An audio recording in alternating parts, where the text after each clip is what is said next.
Hi friends, welcome to iDream media. ప్రస్తుతం ఒక అంశాన్ని దేశవ్యాప్తంగా కుదిపిందని చెప్పుకోవాలి. అయితే దాని మీద ఏదైతే మన కోల్కతాలో కేజీ కౌర్ హాస్పిటల్లో జరిగినటువంటి ఆ సంఘటన ఏదైతే ఉందో, వైద్యురాలిపై అత్యాచార ఘటన, అది ఇప్పుడు సుప్రీంకోర్టులో జరుగుతున్నటువంటి లేటెస్ట్ వాదనలు ఇవన్నీ కూడా ఒక్కసారి మనం తెలుసుకోవడానికి ఇప్పుడు ఈ వీడియో చేస్తున్నాం. వీడియోలో మనకి అందరికీ సుపరిచితులైనటువంటి రిటైర్డ్ సిఐ సల్మాన్ రాజ్ గారు మనతో ఉన్నారు. నమస్కారం సార్. నమస్తే అండి. సిబిఐ కూడా ఆ ఇన్వెస్టిగేషన్లో చాలా మందికి లై డిటెక్టర్ టెస్టులు చేసేవారని మనం వార్తలు విన్నాం. అసలు ఇవి ఎంతవరకు ఉపయోగపడితే అవి రేపు పొద్దున కోర్టులో శాస్త్రీయంగా నిలబడతాయా? దానివల్ల యూజ్ ఉంటుందంటారు అసలు? చెప్తానండి. ఇప్పుడు దీంట్లో ఏంటంటే సిబిఐ టేక్ ఓవర్ చేసిన తర్వాత, ఇన్వెస్టిగేషన్ టేక్ ఓవర్ చేసిన తర్వాత లోకల్ పోలీస్ ఎవరైతే ఇన్వెస్టిగేటింగ్ ఆఫీసర్ ఉన్నారో ఆయన దగ్గర నుంచి టేకప్ తీసుకుంటారు. దాంట్లో ప్రతి పేజీకి నెంబర్ వేస్తారండి. ఆ డాక్యుమెంట్, ప్రతి డాక్యుమెంట్కి నెంబర్ వేసి దాన్ని వాళ్ళు తీసుకుంటే ఫోటోలు కానీ డఫ్ కానీ ఏదంటే అది దాని మీద నెంబర్ వేసి సిబిఐకి హ్యాండ్ ఓవర్ చేస్తారు. సిబిఐ ఇన్వెస్టిగేషన్ చేసిన తర్వాత, టేకప్ చేసిన తర్వాత ఫస్ట్ నేరస్థలం, అప్పుడు సిబిఐ టేకప్ చేయడానికి ఈ ఒరిజినల్గా ఇంక్వెస్ట్ జరిగి నేరం జరిగి పోలీస్ ఇన్వెస్టిగేషన్ మొదలెట్టిన దగ్గర నుంచి, సిబిఐ మొదలెట్టిన దగ్గర నుంచి ఒక 2-3 days గ్యాప్ ఉందండి. ఈ గ్యాప్లో ఏమైందంటే అక్కడ రెనోవేషన్ టాయిలెట్స్ అవి లేవని చెప్పి, టాయిలెట్స్ మొత్తం మీద అక్కడ ఏదైతే నేరస్థలం ఉందో ఆ నేరస్థలం దగ్గర కొంత రెనోవేటివ్ వర్క్ స్టార్ట్ చేశారు. ఆ రెనోవేటివ్ వర్క్ స్టార్ట్ చేస్తే వాళ్ళు దీనికి ఏమని మన వాళ్ళు దాన్ని చేస్తున్నారంటే, ఇందులో ఉన్న ఎవిడెన్స్ దాన్ని పాడు చేయటం నిమిత్తం, దాన్ని ఏదైతే ఫిజికల్ ఎవిడెన్స్ ఉంటుందో ఫిజికల్ ఎవిడెన్స్ని మాయం చేయడం కోసం ఈ డాక్టర్ గారు, ఏదైతే సూపరింటెండెంట్ గారు, ఆ ప్రిన్సిపాల్ గారు ఉన్నారో ఆ ప్రిన్సిపాల్ గారు ఇంటెన్షన్గా దీన్ని రెనోవేషన్ పెట్టించాడు. కేవలం ఇదేంటంటే దీనిలో ఉన్న ఎవిడెన్స్ని పాడు చేయడం కోసమే ఇది చేశారు అని ఒక అనుమానం క్రియేట్ చేయడం జరిగిందండి. దాని మీద ఏంటంటే ఇప్పుడు ఏదైతే సిబిఐ వాళ్ళు ఇన్వెస్టిగేషన్ టేకప్ చేసిన తర్వాత నేరస్థలంకి వెళ్ళిన తర్వాత, నేరస్థలంలో వాళ్ళు చేయాల్సిన ఇన్వెస్టిగేషన్ చేశారండి, అక్కడ చేశారు. తర్వాత వీళ్ళు ఈ సెంట్రల్ మన స్టేట్ ఫారెన్సిక్ ల్యాబొరేటరీ కన్నా అనుమానం ఉండి సెంట్రల్ ఫారెన్సిక్ ల్యాబ్కి పంపించారండి. స్టేట్ ఫారెన్సిక్ ల్యాబ్కి పంపితే ఇది ఏదైనా మళ్ళీ గవర్నమెంట్ ఇన్ఫ్లుయెన్స్ ఏమైనా చేస్తుందేమో అని సెంట్రల్ ఫారెన్సిక్ ల్యాబొరేటరీకి పంపిస్తే, ఆ సెంట్రల్ ఫారెన్సిక్ ల్యాబొరేటరీలో తేలింది ఏంటంటే ఈ ఎవరైతే ఎక్యూజ్డ్ ఉన్నాడో ఆ ఎక్యూజ్డ్ తాలూకు సెమ్ను, తర్వాత ఆ ఎక్యూజ్డ్ తాలూకు టిష్యూస్, డిఎన్ఏ, ఈ అమ్మాయి నెయిల్ క్లిప్పింగ్స్లో దొరికిన టిష్యూస్, తర్వాత స్వాబ్లో ఈ ఎక్యూజ్డ్ తాలూకు డిఎన్ఏ ట్రేస్ అయింది. ఇంత ఇన్వెస్టిగేషను క్లియర్గా, మరి ఇందులో 150 మిల్లీలీటర్లు సెమన్ ఉంది కాబట్టి ఇందులో 10 మంది చేశారు, 20 మంది చేశారు. ఆ పాపం అమాయకులు ఆ ముందు రోజుని ఈ అమ్మాయి బ్రతికుండగా, ఎందుకంటే ఇందాక మాట చెప్పాను కదా, చనిపోయే వ్యక్తి బ్రతికుండగా చివరిసారిగా ఎవరితో ఉండగా ఎవరు చూశారని చెప్పి ఒక ఇది ఉంటుందండి. అది చివరిసారిగా మనం జరిగేదని ఏం జరిగింది, ఆ రోజు నైటు వాళ్ళు జూనియర్ డాక్టర్స్ ఎవరో ఉంటే వాళ్ళందరితో కూర్చుని కాసేపు పిచ్చాపాటి మాట్లాడుకుని, తర్వాత క్రికెట్ ఏదో చూసింది అనుకుంటాను అక్కడ, ఆ రోజు క్రికెట్ చూసుకుని వాళ్ళందరూ అక్కడే లంచ్ చేశారని చెప్పి అన్నారు. వాళ్ళందరినీ సిబిఐ వాళ్ళు పిలిచి విచారించడం జరిగింది. ఇదిగో వాళ్ళే యూట్యూబ్లో ఈ యూట్యూబర్స్ అందరూ ఏంటే అదిగో డాక్టర్లు మొత్తం ఈ అమ్మాయి జూనియర్ డాక్టర్లు వీళ్ళందరూ హెల్ప్ చేసేసారని రకరకాలు కథనాలన్నీ వినిపించేశారనమాట అండి. అదే లై డిటెక్టర్ వల్ల లై డిటెక్టర్ ఇప్పుడు సిబిఐ వాళ్ళు వచ్చిన తర్వాత, ఎందుకంటే యాజిటేషన్ విపరీతంగా జరిగిపోతుంది. ఈ ఎవరైతే పోలీసు ఎవరైతే ముద్దాయిగా చేశారో ఈ ముద్దాయి కొంతమందిని దాచేస్తున్నారు. ఆ యూనివర్సిటీ ఎవరైతే మెడికల్ కాలేజీ ప్రిన్సిపాల్ ఈ ముద్దాయికి 20 లక్షలు ఇచ్చి ఈ అమ్మాయిని రేప్ చేసి చంపేయమని 20 లక్షలు ఇచ్చారని కొన్ని యూట్యూబ్ ఛానల్స్ ఇవన్నీ చెప్తుంటే, సిఐడి కూడా సిబిఐ కూడా కొంచెం క్లారిటీ ఇవ్వాలి కదా వాళ్ళు. అందుకని ఈ ఎవరైతే పోలీసు వారు అరెస్ట్ చేశారో ఆ ముద్దాయిని, ప్లస్ ఎవరైతే ప్రిన్సిపాల్ ఉన్నారో ఎక్స్ ప్రిన్సిపాల్ ఆయన్ని, ఇంకా కొంతమంది అనుమానం ఎవరైతే అనుమానం ఉందో వీళ్ళందరినీ తీసుకెళ్ళి లై డిటెక్టర్ అండి. అంటే లై డిటెక్టర్ అంటే దాని టెక్నికల్ వాళ్ళు అంటే పాలిగ్రాఫ్ టెస్ట్ అన్నమాట. Polygraph test. ఈ పాలిగ్రాఫ్ టెస్ట్లో అంటే నేను వ్యంగ్యంగా మాట్లాడుతున్నాను అనుకోవద్దు, ఏదో నాగార్జున గారి సినిమాలో ఆలీ గారికి బ్రహ్మానందం గారు ఈ లై డిటెక్టర్ టెస్ట్ చేస్తారు. ఈయన ఏదో ఆయన ఏదో చెప్తుంటాడు. అలాగా ఈ లై డిటెక్టర్ లై డిటెక్టర్ పెట్టగానే మనసులో ఉన్నదంతా నిజం చెప్పేస్తారు అనేది మాత్రం కరెక్ట్ కాదండి. అదేంటంటే ఈ టెస్ట్లో బీపీ రైజ్ అవ్వడం, చెమటలు పట్టడం, ఒకవేళ అబద్ధం చెప్తుంటే చెమటలు పడడం, బీపీ రేజ్ అవడం, ఇలాంటివన్నీ జరుగుతాయి అనమాట. దాన్ని బట్టి ఈయన అబద్ధం చెప్తున్నాడా నిజం చెప్తున్నాడా అని ఒక విధమైన క్యాలిక్యులేషన్కి వస్తారు తప్ప ఇది కోర్టులో ఏ విధంగానూ సాక్ష్యంగా పెట్టడానికి కుదరదండి. ఎందుకంటే మన రాజ్యాంగంలో టెస్టిమోనియల్ కంపల్షన్ అనేది ఉండకూడదు. అంటే తన మీద తాను సాక్ష్యం చెప్పుకోకూడదు. నేనే నేరం చేశానని సాక్ష్యం చెప్పుకోవడానికి ఉండకూడదు. దాన్ని ఏమంటారంటే టెస్టిమోనియల్ కంపల్షన్ అంటారు రాజ్యాంగంలో. అది ఉండకూడదు. కాబట్టి ఈ లై డిటెక్టర్ టెస్ట్ వల్ల ఏ విధమైన ఈ కేసు నిలబడడానికి ఏ విధంగానూ ఆధారం కాదండి. సుప్రీంకోర్టులో విచారణ ఏం జరుగుతుందంటారు? మీరు ప్రతి మినిట్ విచారణ మీరు అబ్జర్వ్ చేస్తున్నారు. ఇటువైపు సొలిసిటర్ జనరల్ ఆయన చెప్తున్నారు, ఇటువైపు డిఫెన్స్ లాయర్ చెప్తున్నారు. వీళ్ళిద్దరూ కన్వర్సేషన్ ఎట్లా నడుస్తుంది? ఇప్పుడు లేటెస్ట్గా ఏం జరిగింది అంటే ముందు వాయిదాకి కొన్ని ప్రశ్నలు లేవదీశారండి జడ్జి గారు, చీఫ్ జస్టిస్ ఆఫ్ ఇండియా ఆయన సుప్రీంకోర్టులో. వారు కొన్ని ధర్మాసనం కొన్ని ప్రశ్నలు లేవదీశారు. ఆ ప్రశ్నలు లేవదీయటంలో ఏంటంటే అసలు ఎఫ్ఐఆర్ రాత్రి 11:45కి ఎందుకు రిజిస్టర్ చేశారు? రిజిస్టర్ చేయాల్సిన పనే వచ్చింది. పోస్ట్ మార్టం అయిన తర్వాత ఎఫ్ఐఆర్ రిజిస్టర్ చేయడం ఏంటి? పోస్ట్ మార్టం అయిన తర్వాత ఎఫ్ఐఆర్ రిజిస్టర్ చేస్తే దానికి ఏం వాల్యూ ఉంటుంది? అసలు ఏం బేస్ చేసుకొని వీళ్ళు ఉదయం 10:30కి డైరీ ఎంట్రీ పెట్టారు, జనరల్ డైరీలో ఎంట్రీ పెట్టారు. తర్వాత ఇంతకుసేపు దీన్ని ఇన్వెస్టిగేషన్ చేస్తూ రాత్రి పోస్ట్ మార్టం అయిన తర్వాత ఎఫ్ఐఆర్ రిజిస్టర్ చేయడం ఏంటి అని ఒక ప్రశ్న. తర్వాత ఈ 150 ml దాని గురించి సుప్రీంకోర్టు అప్పుడే దాన్ని నెగ్లెక్ట్ చేశారు. తర్వాత ఇంకా కొన్ని ప్రశ్నలు వేయడం జరిగిందనమాట సిబిఐని. మీరు ఇన్వెస్టిగేషన్ దాన్ని త్వరగా రిపోర్టు ఇవ్వాలి.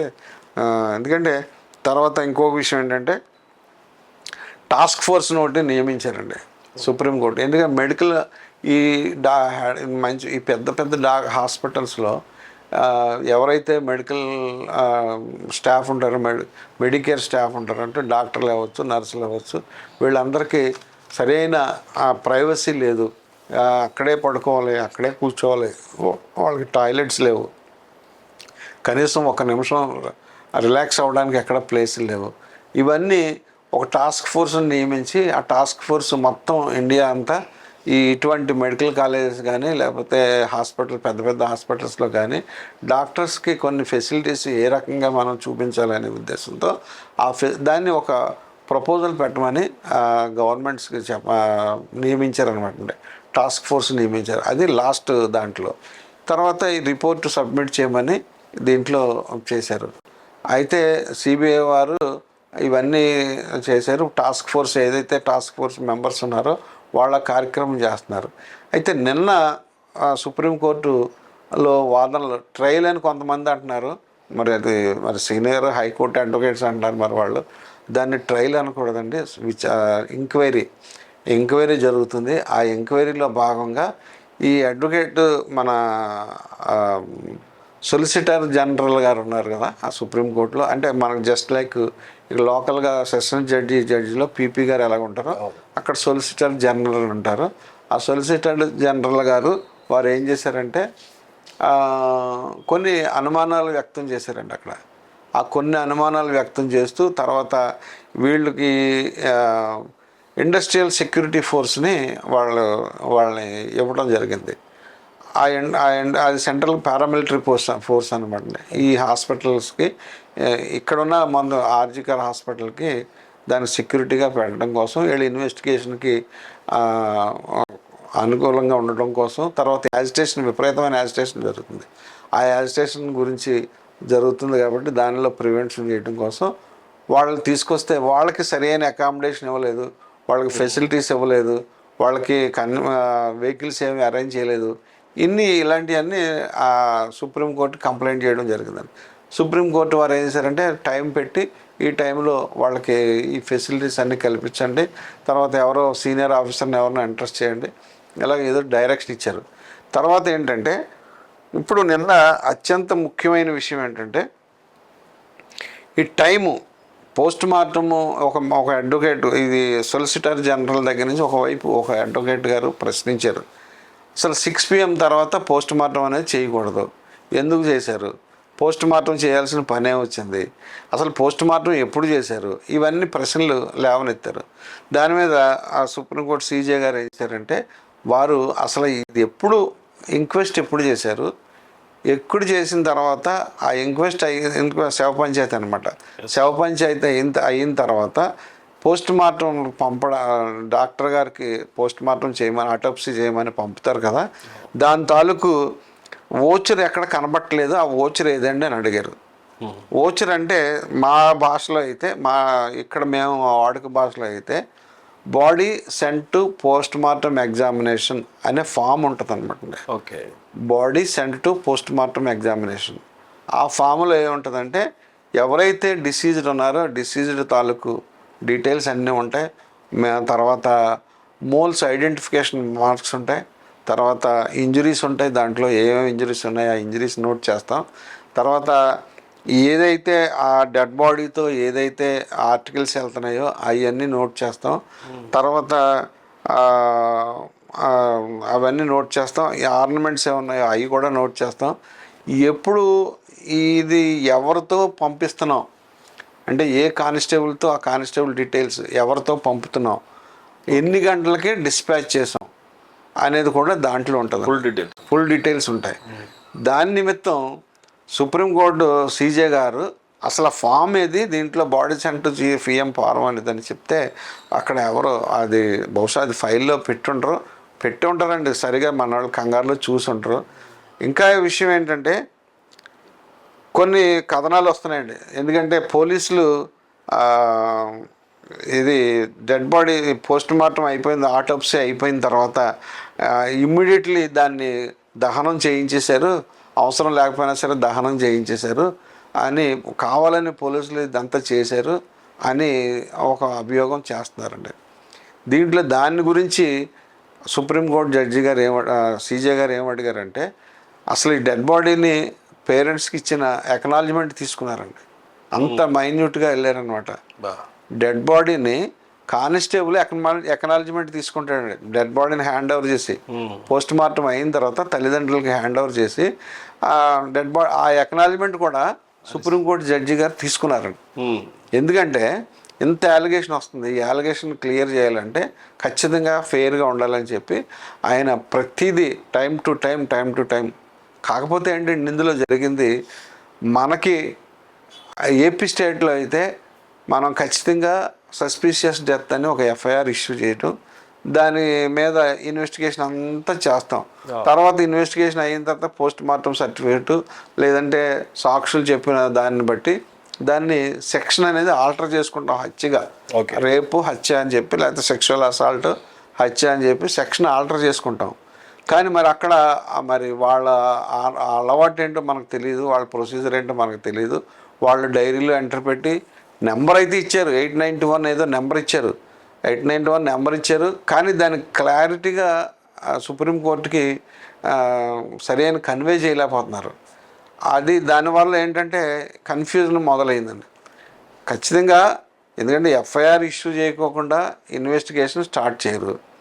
ఎంత తప్పు చేద్దామన్నా ఇటువంటి కేసుల్లో తప్పు ఎవరో చేయడానికి, ఎందుకంటే ఉద్యోగాలు పోతాయండి దీంట్లో, ఇటువంటి కేసుల్లో తప్పు చేయడానికి ఏ ఒక్కరూ ప్రయత్నించరు.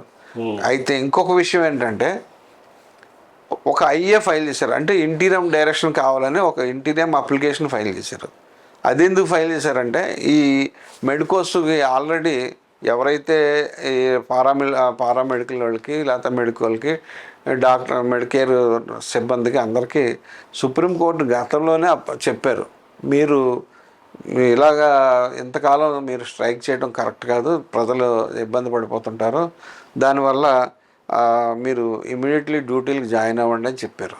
అయితే వారు పట్టించుకోలే. ఇప్పుడు నిన్న కూడా దాని మీద ఒక డైరెక్షన్ ఇమ్మని, ఈ సిబిఐ ఇన్వెస్టిగేషన్ గురించి డైరెక్షన్ ఇమ్మని చెప్పి ఒక ఐఏ ఫైల్ అయింది. దాని మీద సుప్రీంకోర్టు వారు ఏం చెప్పారంటే, అస్సలు సిబిఐ ఈ రకంగా ఇన్వెస్టిగేషన్ చేయండి, లేకపోతే ఇది ప్రిజర్వ్ చేయండి, లేకపోతే ఈ రకంగా ఇన్వెస్టిగేషన్ చేయండి అని మేము గైడ్ చేయము, డైరెక్షన్ చేయము. సిబిఐ ఇన్వెస్టిగేషన్ సిబిఐ చేయాల్సిందే, అది మాకు ఈ విధంగానూ సంబంధం లేదు. 2, ఈ మెడికల్ స్టూడెంట్స్ లేకపోతే మెడికేర్ సిబ్బంది వాళ్ళందరూ యాజిటేషన్ చేస్తున్నారు కదా, ఈ యాజిటేషన్ని మేము ఆపడానికి మాకేం రైట్, మేము చెయ్యం. గవర్నమెంట్ ఖచ్చితంగా దీన్ని ఏ రకంగా స్టెప్స్ తీసుకుని ఆపాలో ఆపండి అని గవర్నమెంట్కి డైరెక్షన్ ఇచ్చారు. ఇప్పుడు అది ఆపాలి అని అంటే గవర్నమెంట్ ఏం చేయాలి? ఇప్పుడు ఎసెన్షియల్ సర్వీసెస్ మెయింటెనెన్స్ యాక్ట్ అని ఉంది, ఎస్మా యాక్ట్. ఈ ఎస్మా యాక్ట్ 1981 అని ఉంది. దాంట్లో ఎవరైతే ఈ మెడికేర్ సిబ్బంది ఉన్నారో ఈ ఎసెన్షియల్ సర్వీసెస్కి వస్తారనమాట. కాబట్టి వీళ్ళు డ్యూటీలు జాయిన్ అయ్యి యాజిటేషన్ ధర్నా చేసుకోవచ్చు, వాళ్ళు ఏదైనా ప్రొటెస్ట్ చేసుకోవచ్చు, తప్పులేదు. కానీ డ్యూటీలు మానేసి, ఇప్పుడు ఈ డ్యూటీలు మానేయడం వల్ల 26 మంది అదే హాస్పిటల్లో చనిపోయారట. వీళ్ళెవరు డ్యూటీలకి వెళ్ళకపోవడం వల్ల ఆ హాస్పిటల్లో 26 మంది డెత్స్ అయినాయి, 26 డెత్స్ అయినాయని సుప్రీంకోర్టుకి ఇంటిమేషన్ ఇవ్వడం జరిగింది. దానివల్ల సీజే గారు ఏం చెప్పారంటే క్లియర్గా చెప్పారు, ఇది స్టేట్ గవర్నమెంట్ ఇష్యూ, ఇది ఎలా కంట్రోల్ చేయాలో ఎలా చేయాలో స్టేట్ గవర్నమెంట్ మీరు చేసుకోవాలి తప్ప మేము ఏ విధమైన డైరెక్షన్ ఇవ్వమని చెప్పారు. ఇందులో మెయిన్ ఏంటంటే ఖచ్చితంగా గవర్నమెంట్ని పోలీస్ని ఎక్యూజ్ చేయాలి, లేదు ఎవరైతే ముద్దాయి ఉన్నాడో ఆ ముద్దాయిని స్టింజెంట్ యాక్షన్ తీసుకోవాలి అని అంటే ఖచ్చితంగా వీళ్ళ ఇంటర్నల్ కోరిక ఏంటంటే దాన్ని ఏదో రకంగా మానవ హక్కులు హరించేసి అతను ఎన్కౌంటర్ చేసేస్తే అది జరిగిపోతుంది. మళ్ళీ ఎన్కౌంటర్ చేసిన తర్వాత మళ్ళీ గవర్నమెంట్ మీద రాళ్ళు వేయచ్చు. కాబట్టి ఇవన్నీ ఖచ్చితంగా చట్ట ప్రకారం జరిగే దాంట్లో ఖచ్చితంగా జరుగుతుంది. ఈ పోలీసుని ఇందులో అనుమానించాల్సిన పని లేదు. ఎక్కడైనా ఒకవేళ మైనర్ మిస్టేక్స్ జరిగితే జరగండొచ్చు, కాదని అంటలే. కానీ కావాలని ఇదేదో తప్పు చేయాలి, ఎవిడెన్స్ని ట్యాంపర్ చేయాలి, లేకపోతే ఎవిడెన్స్ని కన్సీల్ చేయాలి అనే ఉద్దేశంతో ఏ ఒక్కరు చేయలేదండి.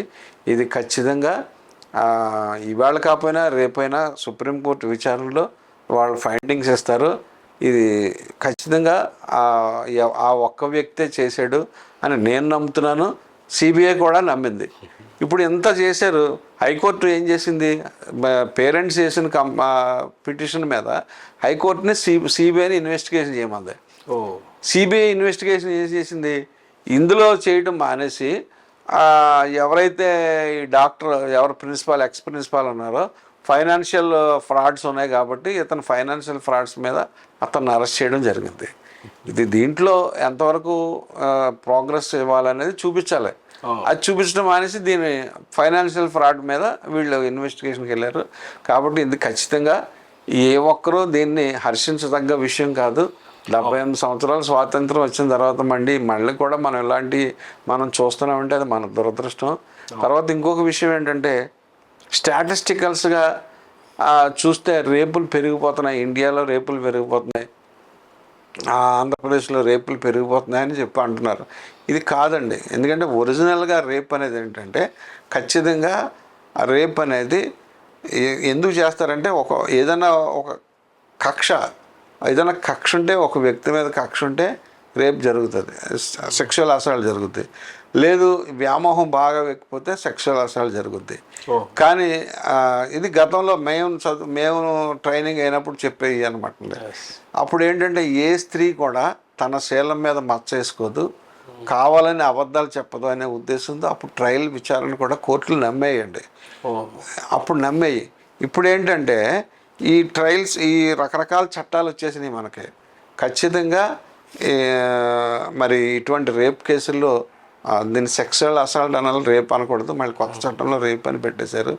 కాబట్టి దీని మీద మనం అందరం మరి బాధపడడం తప్ప ఎవరైతే ముద్దాయి ఉన్నాడో అతనికి సరైన శిక్ష పడేలా మనం సపోర్ట్ చేయాలి తప్ప ఇప్పుడు ఇటువంటి కథనాలు రాయడం వల్ల అతనికి బెనిఫిట్ ఆఫ్ డౌట్ వచ్చేస్తుంది. ఎందుకంటే మనకు రాజమండ్రిలోనే 1991లోనే ఒక మైనర్ గార్డ్ని ఒక అతను రేప్ చేసి చంపేశాడు రాజా థియేటర్ వెనకాల. అప్పుడు అతనికి మరణదండన విధించారండి. మరణదండన విధించారు. చట్టం ఎప్పుడూ ఒకలాగే ఉంది, దాన్ని మనం రూపురేఖలు మార్చుకుంటున్నాం కానీ చట్టం కరెక్ట్గానే ఉంది. దాని ఎవిడెన్స్ కలెక్ట్ చేయడంలో, సాక్ష్యం చెప్పించడంలో పోలీసు వారి పాత్ర, అక్కడ పీపీల పాత్ర, సాక్షుల పాత్ర ముఖ్యం. టెక్నికల్ ఈ సైంటిఫిక్ ఎవిడెన్స్ ముఖ్యం. కాబట్టి ఇది ఖచ్చితంగా ఇటువంటి విషయాలు మళ్ళీ ఫర్దర్గా జరగకుండా మనం అందరం బాధ్యత తీసుకుని కానీ ఇప్పటి నుంచైనా మన పిల్లలకి మా ఎథిక్స్ నేర్పడం చాలా మంచిదని నేను కోరుకుంటున్నాను. ఇది సల్మాన్ రాజు గారు ఏదైతే కోల్కతా ఆ ఘటన అంశంపై పూర్తిగా సమగ్రమైన రిపోర్టు చెప్పుకోవచ్చు. ఏదైతే అప్పుడు సిచ్యువేషన్ జరిగిన దగ్గర నుంచి లేటెస్ట్గా ఉన్నటువంటి సుప్రీంకోర్టు వాదనల వరకు ఇప్పుడు అవన్నీ కూడా క్లియర్గా ఎక్స్ప్లెయిన్ చేశారు. మరి ఈ ఘటనలో డెఫినెట్గా ముద్దాయిని శిక్షించి ఏదైతే విక్టిమ్ తరపున పోరాడుతున్నారో వారందరికీ కూడా న్యాయం జరిగే విధంగా మనం కూడా ఆశిద్దాం. నమస్కారం సార్. నమస్తే అండి. ఇందులో మెడికల్ స్టూడెంట్స్ కూడా ఎవరైతే మెడికేర్ ఉన్నారో కూడా ఫర్దర్గా ఏ విధమైన డెత్స్ జరగకుండా వారి ఒక్క విధులకు వెళ్ళి ప్రజలకి, రోగులకి వాళ్ళు సేవ చేయాలని కోరుకుంటూ మన ఐ డ్రీమ్ తరఫున కూడా మనం కూడా కోరుకుంటున్నాం. Thanks you.